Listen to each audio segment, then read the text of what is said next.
মোটামুটি আপনারা চট্টগ্রামের এই জায়গায় ঘুরতে আসলে ঢাকার 300 ফিট পূর্বাচল রোডের মতো একটা ফিল পাবেন, বিশাল বড় এরিয়া। তো এই জায়গাটার দিকে হয়তো আপনারা অনেকেই চিনতে পারছেন, আবার অনেকে চিনেন না। তো যারা চিনেন না চলুন তাদের সাথে পরিচয় করাই দিই।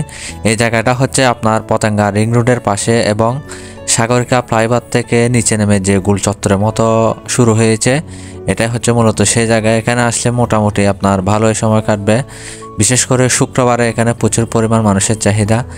পাশে কাট্টালি সমুদ্র সৈকত থাকার কারণে কিন্তু মানুষজন বেশি আসে এই জায়গায়। তো আমার সামনে যে অংশটা দেখতে পারতেছেন লেকের মতো, এটার এক সাইডে হচ্ছে কাট্টালি সমুদ্র সৈকত আর অন্য পাশে হচ্ছে পতেঙ্গা রিং রোড। তো যেটা বলতেছিলাম, সব মিলিয়ে কিন্তু এই জায়গাটা সৌন্দর্য অন্যরকম।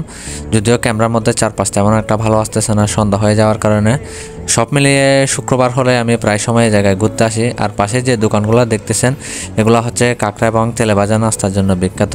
আর সামনের লেকগুলার ভিউগুলো দেখেন কত সুন্দর।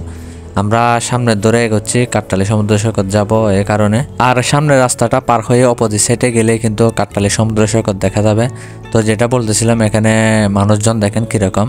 দিনটি শুক্রবার হওয়ার কারণে কিন্তু এত পরিমাণ মানুষ।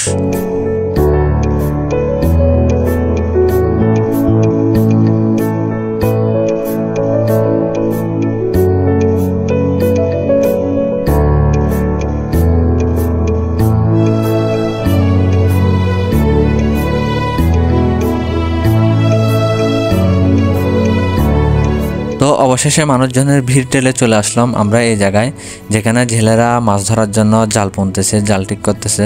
তো আমি কিন্তু প্রায় সময় বিচের দিকে না গিয়ে এই জায়গায় চলে আসি, কারণ এই জায়গায় জেলেদের কর্মকাণ্ডগুলো দেখতে কিন্তু আমার বেশ পরিমাণ ভালো লাগে। তো মোটামুটি এই ছিল আজকের ছোট্ট ভিডিও। দেখা হবে অন্য কোনো ভিডিওতে। ততক্ষণে ভালো থাকবেন, সুস্থ থাকবেন। আল্লাহ হাফেজ।